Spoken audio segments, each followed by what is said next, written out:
Alright, hey y'all, welcome back. Thanks so much for tuning in. Y'all know I appreciate y'all. Go on here, grab them straight jackets as well as them nail brushes because I'm about to do some nails up in here. Alright, look here. Anybody out there new just never watched me before, my name is Reese the Beast up in this piece. Thanks for joining us. And you can go on here, hit that subscribe button as well as that notification bell if you want to. Actually, I dare you to. I know you're scared to, but it's alright. You'll like it over here. Go ahead, give it a try. Give it a whirl. Anyway, look here. Today I'll be going and using Nicole Diary Dip Powders. They are from the Born Pretty store. I have all that information down in the description bar below. And no, I am not in no type of way affiliated with this company. But I am, however, going to do a product review for them. Okay?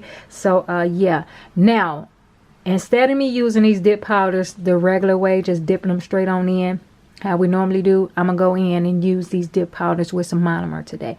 All right, so if you don't do your nails with me, sis, go on here, get your stuff, get prepared. If not, go on here, get you something to eat on, something to drink on, sit back and watch this little video. All right, the powders does not have names, they only have numbers on them.